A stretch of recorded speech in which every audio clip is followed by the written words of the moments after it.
This is Homer's Iliad, translated into English by Robert Fitzgerald. Book 1.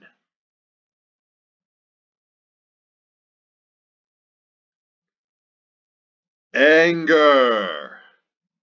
Be now your song, immortal one, Akhilles' anger, doomed and ruinous, that caused the Akhaians loss on bitter loss, and crowded brave souls into the undergloom, leaving so many dead men carrion for dogs and birds, and the will of Zeus was done.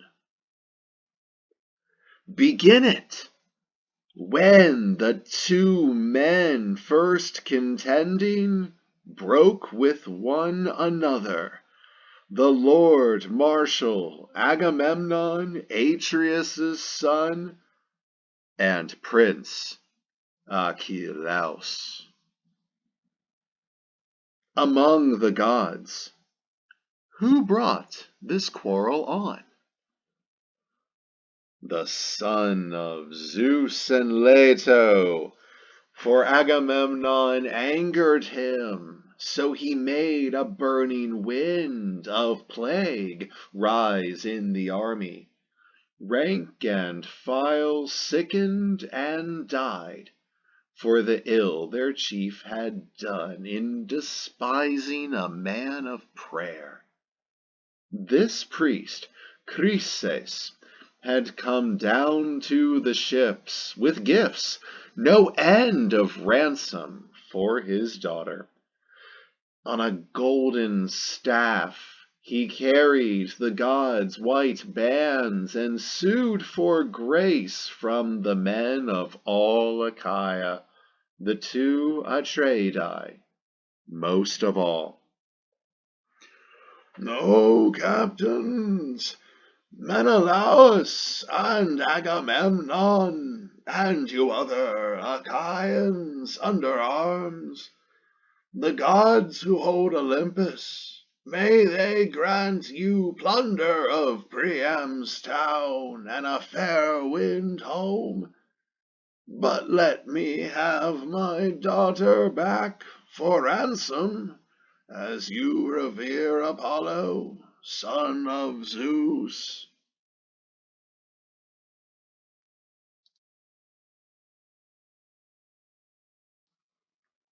Then all the soldiers murmured their assent. "Behave well to the priest, and take the ransom." But Agamemnon would not. It went against his desire, and brutally he ordered the man away. "Let me not find you here by the long ships, loitering this time or returning later, old man. If I do, the staff and ribbons of the god will fail you. Give up the girl? I swear she will grow old at my home in Argos, far from her own country, working my loom and visiting my bed. Leave me in peace and go while you can in safety." So harsh he was, the old man feared and obeyed him, in silence trailing away by the shore of the tumbling, clamorous, whispering sea. And he prayed, and prayed again, as he withdrew, to the god whom silken-braided Leto bore. "Oh, hear me, master of the silver bow, protector of Tenedos and the holy towns.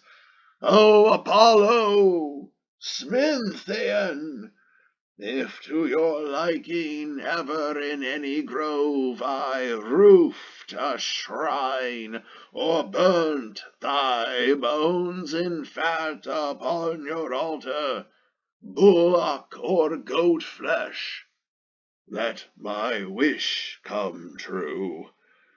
Your arrows on the Danaans for my tears. Now when he heard this prayer, Phoebus Apollo walked with storm in his heart from Olympus's crest, quiver and bow at his back, and the bundled arrows clanged on the sky behind as he rocked in his anger, descending like night itself. Apart from the ships he halted and let fly, and the bowstring slammed as the silver bow sprang, rolling in thunder away. Pack animals were his target first, and dogs, but soldiers too, soon felt transfixing pain from his hard shots, and pyres burned night and day. 9 days the arrows of the god came down broadside upon the army. On the 10th, Achilles called all ranks to assembly. Hera, whose arms are white as ivory, moved him to it, as she took pity on Danaans dying. All being mustered, all in place and quiet, Achilles, fast in battle as a lion, rose and said, Agamemnon, now, I take it, the siege is broken. We are going to sail, and even so, may not leave death behind. If war spares anyone, disease will take him. We might, though, ask some priest or some diviner, even some fellow good at dreams, for dreams come down from Zeus as well. Why all this anger of the god Apollo? Has he some quarrel with us for a failure in vows or hecatombs? Would mutton burned or smoking goat flesh make him lift the plague? Putting the question, down he sat. And Calchas Thestorides, came forward, wisest by far of all who scanned the flight of birds. He knew what was, what had been, what would be. Calchas, who brought Achaea's ships to Ilion, by the diviner's gift Apollo gave him. Now for their benefit he said, Achilles, dear to Zeus, it is on me you call to tell you why the archer god is angry. Well, I can tell you. Are you listening? Swear by heaven that you will back me and defend me, because I fear my answer will enrage a man with power in Argos, one whose word Achaean troops obey. For a great man in his rage is formidable for underlings, though he may keep it down, he cherishes the burning in his belly until a reckoning day. Think well, if you will save me. Said Achilles, Courage! Tell what you know, what you have light to know. I swear, by Apollo, the Lord God to whom you pray when you uncover truth, never, while I draw breath, while I have eyes to see. Shall any man upon this beachhead dare lay hands on you? Not one of all the army, not Agamemnon, if it is he you mean, though he is first in rank of all Akhaians. The diviner then took heart and said, No failure in hecatombs or vows is held against us. It is the man of prayer, whom Agamemnon treated with contempt. He kept his daughter, spurned his gifts. For that man's sake, the archer visited grief upon us, and will again relieve the Danaans of this plague. He will not, until the girl who turns the eyes of men shall be restored to her own father, freely, with no demand for ransom, and until we offer up a hecatomb at Khryses. Then only can we calm him and persuade him. He finished and sat down. The son of Atreus, ruler of the great plain, Agamemnon, rose, furious. Round his heart resentment welled, and his eyes shone out like licking fire. Then, with a long and boding look at Calchas, he growled at him, You visionary of hell! Never have I had fair play in your forecasts. Calamity is all you care about or see, no happy portents, and you bring to pass nothing agreeable. Here you stand again before the army, giving it out as oracle. The archer made them suffer because of me, because I would not take the gifts and let the girl Khryses go. I'd have her mine at home. Yes, if you like, I rate her higher than Clytemnestra, my own wife. Oh, she loses nothing by comparison in beauty or womanhood, in mind or skill. For all of that, I am willing now to yield her, if it is best. I want the army saved and not destroyed.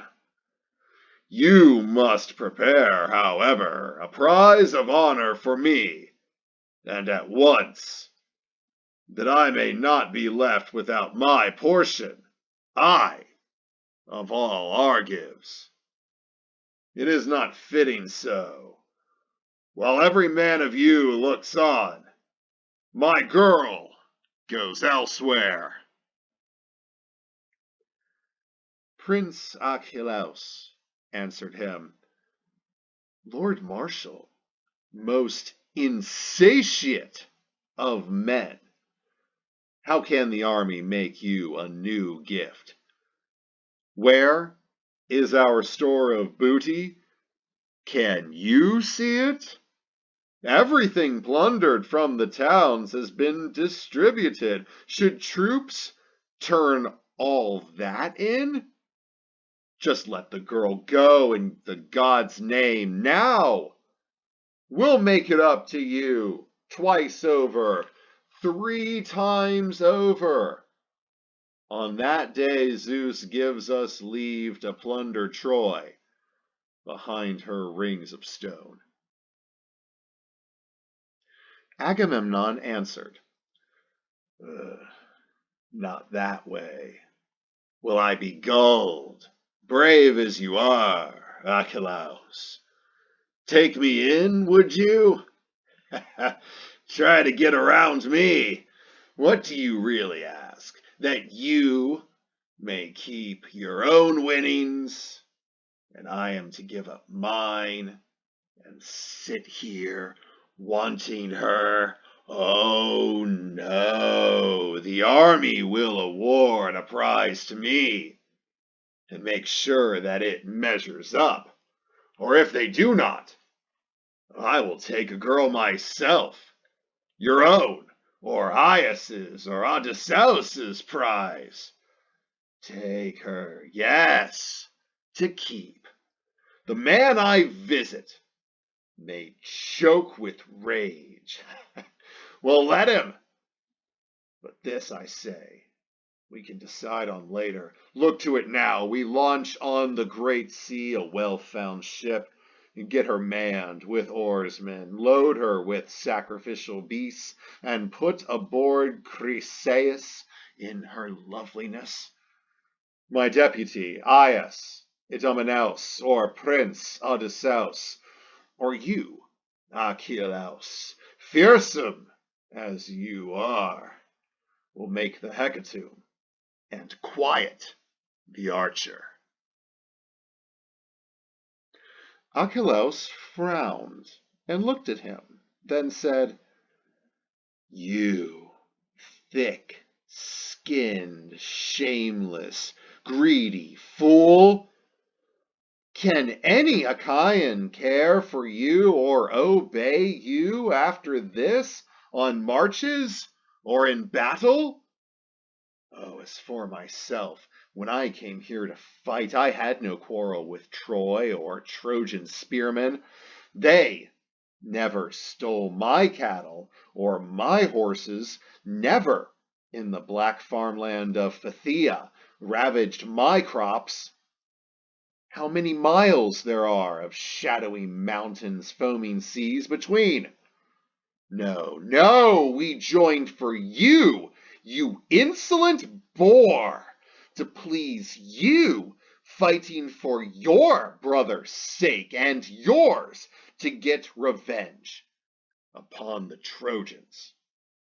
You overlook this, dog face, or don't care, and now, in the end, you threaten to take my girl, a prize I sweated for and soldiers gave me. Never have I plunder like your own from any Trojan stronghold battered down by the Akhaians. I have seen more action hand to hand in those assaults than you have. And when the time comes for sharing, oh, the greater share, it's always yours. Worn out with battle, I carry off some trifle to my ships. Well, this time I make sail for home. Better to take now to my ships. Why linger, cheated of winnings, to make wealth for you? To this the high commander made reply, Desert, if that's the way the wind blows. Will I beg you to stay on my account? Oh, I will not. Others will honor me, and Zeus, who views the wide world most of all. No officer is hateful to my sight as you are. None given like you to faction as to battle. Rugged you are, I grant, by some god's favor. Well, sail then in your ships, and lord it over your own battalion of Myrmidons. I do not give a curse for you, or for your anger. But here is a warning for you. Khryses, being required of me by Phoebus Apollo, oh, she will be sent back in a ship of mine, manned by my people. That done, I myself will call for Briseis at your hut, and take her, flower of young girls that she is, your prize. to show you here and now who is the stronger, and make the next man sick at heart, if any think of claiming equal place with me. A pain like grief weighed on the son of Peleus, and in his shaggy chest, this way and that, the passion of his heart ran. Should he draw long sword from hip, stand off the rest, and kill in single combat the great son of Atreus? Or hold his rage in check and give it time? And as this tumult swayed him, as he slid the big blade slowly from the sheath, Athena came to him from the sky. The white-armed goddess Hera sent her, being fond of both, concerned for both men. And Athena, stepping up behind him, visible to no one except Achilles, gripped his red gold hair. Startled, he made a half-turn, and he knew her upon the instant for Athena. Terribly her gray eyes blazed at him, and speaking softly, but rapidly aside to her, he said, "What now, O daughter of the god of heaven, who bears the storm cloud? Why are you here? To see the wolfishness of Agamemnon? Well, I give you my word, this time and soon he pays for his behavior with his blood." The gray-eyed goddess Athena said to him, "It was to check this killing rage I came from heaven, if you will listen. Hera sent me, being fond of both of you, concerned for both. Enough. Break off this combat, stay your hand upon the sword hilt. Let him have a lashing with words instead. Tell him how things will be. Here is my promise, and it will be kept. Winnings 3 times as rich in due season you shall have in requital for his arrogance. But hold your hand, obey." The great runner, Achilles, answered, "Nothing for it, goddess. But when you two immortals speak, a man complies, though his heart burst. Just as well. Honor the gods' will, they may honor ours."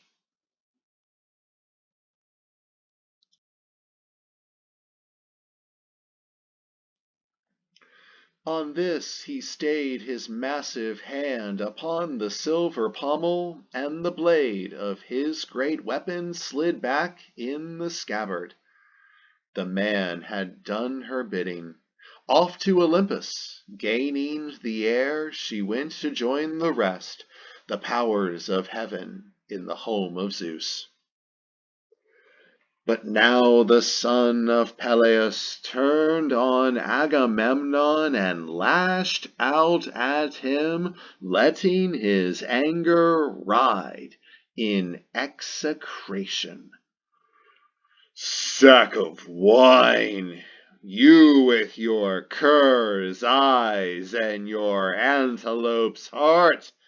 You've never had the kidney to buckle on armor among the troops or make a sortie with picked men. Oh no, that way death might lie. Safer, by God, in the middle of the army, is it not? To commandeer the prize of any man who stands up to you? Leech, commander of trash! If not, I swear, you never could abuse one soldier more. But here is what I say. My oath upon it, by this great staff. Look, leaf or shoot it cannot sprout again. Once lopped away from the log it left behind in the timbered hills, it cannot flower, peeled of bark and leaves. Instead, Achaean officers in council take it in hand by turns, when they observe by the will of Zeus due order in debate.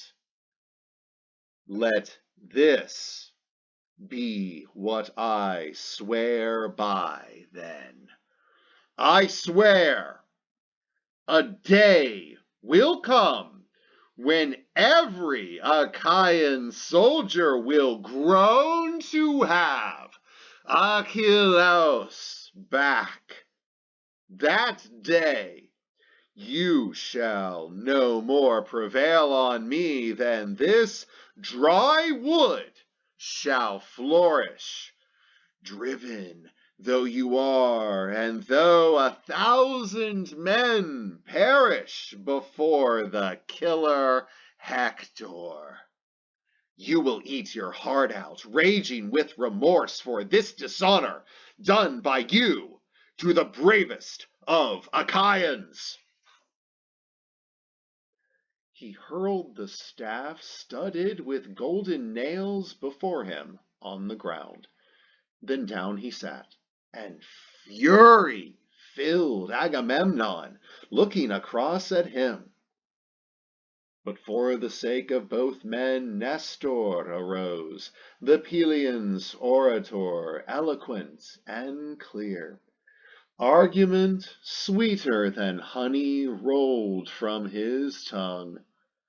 By now he had outlived 2 generations of mortal men, his own and the one after, in Pylos land, and still ruled in the 3rd. In kind reproof he said, "Oh, a black day this! Bitter distress comes this way to Achaia. How happy Priam and Priam's sons would be, and all the Trojans, wild with joy if they got wind of all these fighting words between you, foremost in council as you are, and foremost in battle. Oh, give me your attention. Both are younger men than I, and in my time men who were even greater have I known, and none of them disdained me. Men like those I have not seen again, nor shall. Perithous, the Lord Marshal Drias, Caenaus, Exadios, Polyphemus, Theseus, Aigeus' son, a man like the immortal gods. I speak of champions among men of earth, who fought with champions, with wild things of the mountains, great centaurs, whom they broke and overpowered. Among these men, I say I had my place when I sailed out of Pylos, my far country, because they called for me. I fought for my own hand among them. Not one man alive now upon earth could stand against them. And I repeat, they listened to my reasoning, took my advice. Well then, you take it too. It is far better so. Lord Agamemnon, do not deprive him of the girl. Renounce her. The army had allotted her to him. Archelaus, for your part, do not defy your king and captain. No one vies in honor with him who holds authority from Zeus. You have more prowess, for a goddess bore you. His power over men surpasses yours. Oh, but Agamemnon, let your anger cool. I beg you to relent, knowing Achilles, a sea wall for Akhaians in the black waves of war. Lord Agamemnon answered, All you say is fairly said, sir. But this man's ambition, remember, is to lead, to lord it over everyone, hold power over everyone, give orders to the rest of us. Well, one will never take his orders. If the gods who live forever made a spearman of him, have they put insults on his lips as well?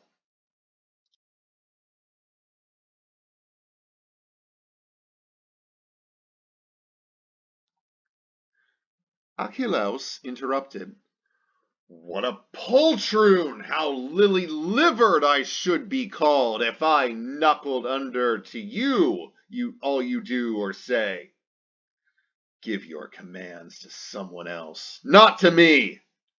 And one more thing I have to tell you. Think it over. This time for the girl I will not wrangle in arms with you or anyone, though I am robbed of what was given me. But as for any other thing I have alongside my black ship, you shall not take it against my will. Try it. Hear this, everyone. That instant, your hot blood blackens my spear. They quarreled in this way, face to face, and then broke off the assembly by the ships. Achilles made his way to his squadron and his quarters, Patroclus by his side with his companions. Agamemnon proceeded to launch a ship, assigned her 20 oarsmen, loaded beasts for sacrifice to the god, then set aboard Khryses in her loveliness. The versatile Odysseus took the deck, and, all oars manned, they pulled out on the drenching ways of sea. The troops, meanwhile, were ordered to police camp, and did so, throwing refuse in the water. Then, to Apollo, by the barren surf, they carried out full tally hecatombs, and the savour curled in crooked smoke toward heaven. That was the day's work in the army. Agamemnon had kept his threat in mind, and now he acted, calling Eurybates and Talthybius, his aides and criers. Go along, he said, both of you, to the quarters of Achilles, and take his charming Briseis by the hand to bring to me.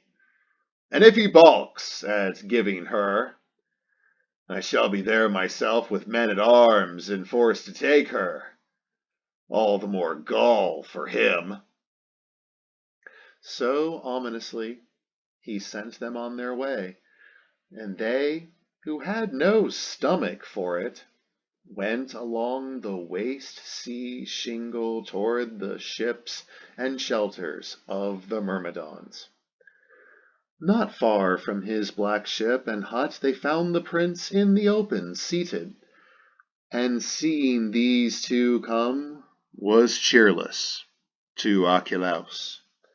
Shamefast, pale with fear of him, they stood without a word, but he knew what they felt, and called out, Peace to you, criers and couriers of Zeus and men! Come forward! Not one thing have I against you. Agamemnon is the man who sent you for Briseis. Here then, my lord Patroclus, bring out the girl and give her to these men. And let them both bear witness before the gods who live in bliss, as before men who die, including this harsh king. If ever hereafter a need for me arises to keep the rest from black defeat and ruin. Lost in folly, the man cannot think back or think ahead, how to come through a battle by the ships. And Patroclus did the bidding of his friend, led from the hut Briseis in her beauty, and gave her to them. Back along the ships they took their way, and the girl went, loath to go. Leaving his friends in haste, Achilles wept, and sat apart by the grey wave, scanning the endless sea. Often he spread his hands in prayer to his mother. Oh, as my life came from you, though it is brief, honor at least from Zeus who storms in heaven. I call my due. He gives me precious little. See how the lord of the great plains, Agamemnon, humiliated me. He has my prize, by his own whim, for himself. Eyes wet with tears he spoke, and her ladyship, his mother, heard him in green deeps where she lulled near her old father. Gliding she rose and broke like mist from the inshore grey sea face to sit down softly before him, her child in tears, and fondling him she said, "Child, why do you weep? What grief is this? Out with it, tell me, both of us should know." And Achilles, fast in battle as a lion, groaned and said, "Why, tell you what you know. We sailed out raiding, and we took by storm that ancient town of Aetion called Thebe, plundered the place, brought slaves and spoils away. At the division later, they chose a young girl, Khryses, for the king. Then Khryses, priest of the archer god Apollo, came to the beachhead we Akhaians hold, bringing no end of ransom for his daughter. He had the god's white bands on a golden staff and sued for grace from the army of Achaia, mostly the two Atreidai corps commanders. All of our soldiers murmured in assent, "Behave well to the priest and take the ransom." Oh, but Agamemnon would not. It went against his desire, and brutally he ordered the man away. And so the old man withdrew in grief and anger. Apollo cared for him. He heard his prayer and let black bolts of plague fly on the Argives. And one by one our men came down with it and died hard as the god shot raked the army broadside. But our priest divined the cause and told us what the god meant by the plague. And I said, "Appease the god." But Agamemnon, he could not contain his rage, and he threatened me. And what he threatened is now done. One girl, the Akhaians, are embarking now for Khryses beach with gifts for Lord Apollo. The other, just now from my hut, and the criers came and took her, Briseis.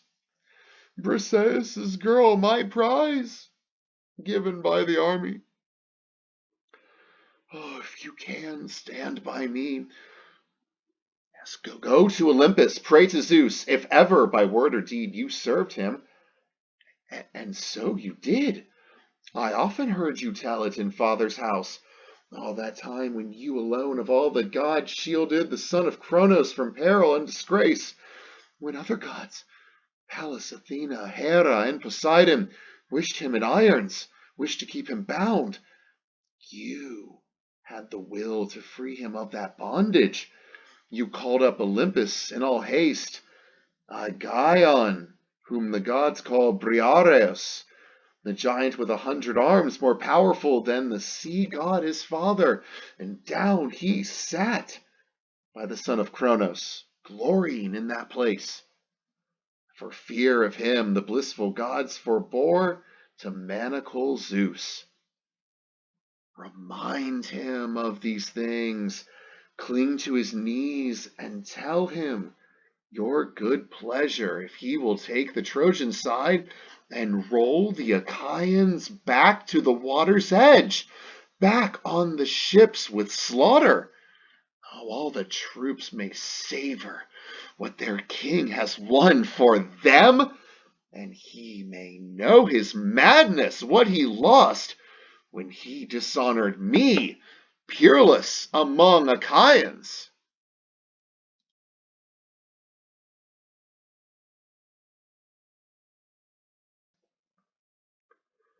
Her eyes filled, and a tear fell as she answered, Alas, my child, why did I rear you, doomed, the day I bore you? Ah, could you only be serene upon this beach head through the siege? Your life runs out so soon. Oh, early death! Oh, broken heart! No destiny so cruel. And I bore you to this evil. But what you wish, I will propose to Zeus, Lord of the lightning, going up myself into the snow glare of Olympus, with hope for his consent. Be quiet now, beside the long ships, keep your anger bright against the army, quit the war. Last night Zeus made a journey to the shore of ocean to feast among the sunburned, and the gods accompanied him. In 12 days he will come back to Olympus. Then I shall be there to cross his bronze door sill and take his knees. I trust I'll move him.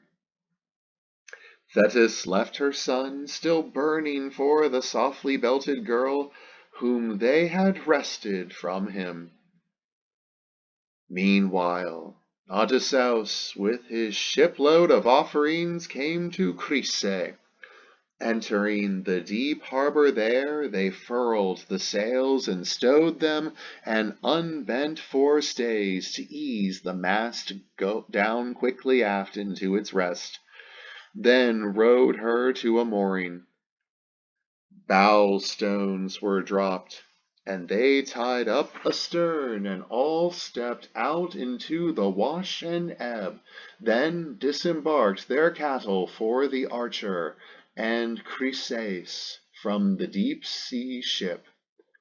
Odysseus, the great tactician, led her to the altar, putting her in her father's hands, and said, Khryses, as Agamemnon's emissary, I bring your child to you, and for Apollo a hecatomb in the Danaans' name. We trust in this way to appease your lord, who sent down pain and sorrow on the Argives. So he delivered her, and the priest received her, the child so dear to him, in joy. Then, hastening to give the god his hecatomb, they led bullocks to crowd around the compact altar, rinsed their hands, and delved in barley baskets, as open-armed to heaven Khryses prayed, Oh, hear me, master of the silver bow, protector of Tenedos and the holy towns. If, while I prayed, you listened once before, and honored me, and punished the Akhaians, now let my wish come true again, but turn your plague away this time from the Danaans. And this petition, too, Apollo heard.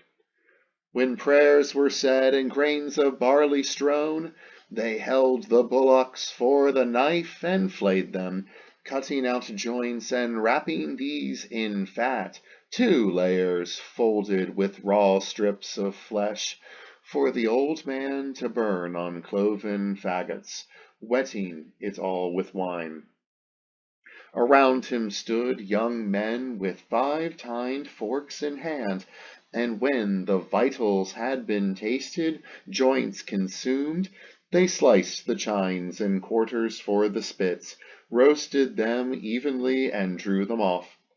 Their meal being now prepared and all work done, they feasted to their heart's content, and made desire for meat and drink recede again. Then young men filled their wine bowls to the brim, ladling drops for the god in every cup. Propitiatory songs rose clear and strong until day's end, to praise the god Apollo, as one who keeps the plague afar. And listening, the god took joy. After the sun went down and darkness came, at last Odysseus's men lay down to rest under the stern hawsers.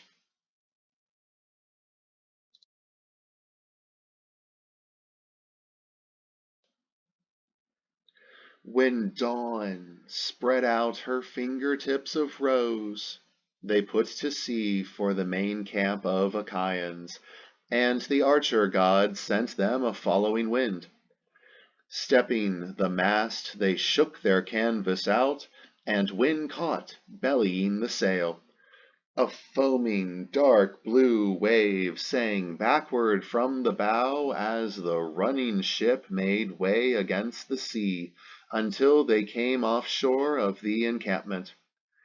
Here they put in and hauled the black ship high, far up the sand, braced her with shoring timbers, and then disbanded, each to his own hut. Meanwhile, unstirring and with smoldering heart, the godlike athlete, son of Peleus, Prince Achilles, waited by his racing ships. He would not enter the assembly of emulous men, nor ever go to war, but felt his valor staling in his breast with idleness, and missed the cries of battle. Now when in fact 12 days had passed, the gods who live forever turned back to Olympus, with Zeus in power supreme among them. Thetis had kept in mind her mission for her son, and rising like a dawn mist from the sea into a cloud, she soared aloft in heaven to high Olympus. Zeus with massive brows she found apart, on the chief crest enthroned, and slipping down before him, her left hand placed on his knees, and her right hand held up to cup his chin, she made her plea to him. O Father Zeus, if ever amid immortals by word or deed I served you, grant my wish, and see to my son's honor. Doom for him of all men came on quickest. Now Lord Marshal Agamemnon has been high-handed with him, has commandeered, and holds his prize of war. But you can make him pay for this. Profound mind of Olympus, lend the Trojans power until the Akhaians recompense my son, and heap new honor upon him. When she finished, the gatherer of cloud said never a word, but sat unmoving for a long time silent. Thetis clung to his knees, then spoke again. Give your infallible word and bow your head, or else reject me. Can you be afraid to let me see how low in your esteem I am of all the gods? Greatly perturbed, Lord Zeus, who masses clouds, said, "Here is trouble. You drive me into open war with Hera sooner or later. She will be mad at me, scolding all day long. Even as matters stand, she never rests from badgering me before the gods. I take the Trojan side in battle, so she says. Go home before you are seen. But you can trust me to put my mind on this. I shall arrange it. Here, let me bow my head, then be content to see me bound by that most solemn act before the gods. My word is not revocable nor ineffectual. Once I nod upon it." He bent his ponderous black brows down, and locks ambrosial of his immortal head swung over them as all Olympus trembled. After this pact they parted. Misty Thetis from glittering Olympus leapt away into the deep sea.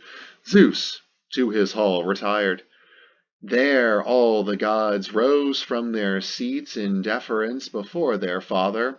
Not one dared face him unmoved, but all stood up before him, and thus he took his throne. But Hera knew he had new interests. She had seen the goddess Thetis, silvery-footed daughter of the Old One of the Sea, conferring with him and nagging. She inquired of Zeus Cronion. "Who is it this time, schemer? Who has your ear?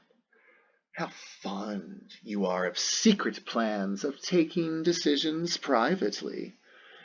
You could not bring yourself, could you, to favor me with any word of your new plot?" The father of gods and men said in reply, "Hera, all my provisions you must not itch to know. You'll find them rigorous, consort though you are. In all appropriate matters, no one else, no god or man, shall be advised before you. But when I choose to think alone, don't harry me about it with your questions." The Lady Hera answered with wide eyes, "Majesty, what a thing to say! Oh, I have not harried you before with questions, surely. You are quite free to tell what you will tell. This time, I dreadfully fear, I do have a feeling, Thetis, the silvery-footed daughter of the Old One of the Sea, led you astray. Oh, just now at daybreak. Anyway, she came to sit with you and take your knees. My guess is you bowed your head for her in solemn pact that you will see to the honor of Akhaians, that is, to Achaean carnage near the ships." Now Zeus, the gatherer of clouds, said, "Marvelous, you and your guesses.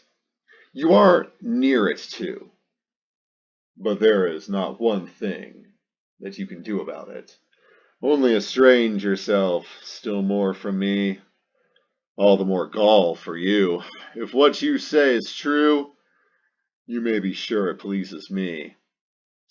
And now you just sit down, be still, obey me, or else not all the gods upon Olympus can help in the least when I approach your chair, or lay my inexorable hands upon you." At this the wide-eyed Lady Hera feared him, and sat quite still and bent her will to his. Up through the hall of Zeus now all the lords of heaven were sullen and looked askance. Hephaestus, master artificer, broke the silence, doing a kindness to the snowy-armed lady, his mother Hera. He began, "Ah, what a miserable day if you two raise your voices over mortal creatures! More than enough already! Must you bring your noisy bickering among the gods? What pleasure can we take in a fine dinner when baser matters gain the upper hand? To mother, my advice is, what she knows, better make up to father, or he'll start his thundering and shake our feast to bits. You know how he can shock us if he cares to, out of our seats with lightning bolts. Supreme power, it's his. Oh, soothe him, please. Take a soft tone, get back in his good graces. Then he'll be benign to us again." He lurched up as he spoke and held a wine cup out to her, a double-handed one, and said, "Dear mother, patience, hold your tongue. No matter how upset you are, I would not see you battered, dearest. It would hurt me, and yet I could not help you, not a bit. The Olympian is difficult to oppose. One other time I took your part, he caught me around one foot and flung me into the sky from our tremendous terrace. I soared all day. Just as the sun dropped down, I dropped down too on Lemnos, nearly dead. The island people nursed a fallen god." He made her smile, and the goddess, white-armed Hera, smiling, took the wine-cup from his hand. Then, dipping from the wine-bowl, round he went, from left to right, serving the other gods nectar of sweet delight. And quenchless laughter broke out among the blissful gods to see Hephaestus wheezing down the hall. So all day long until the sun went down they spent in feasting, and the measured feast matched well their heart's desire. So did the flawless harp held by Apollo, and heavenly songs in choiring antiphon that all the muses sang. And when the shining sun of day sank in the west, they turned homeward each one to rest, each to that home the bandy-legged wondrous artisan Hephaestus fashioned for them with his craft. The lord of storm and lightning Zeus retired, and shut his eyes where sweet sleep ever came to him, and at his side lay Hera, goddess of the golden chair.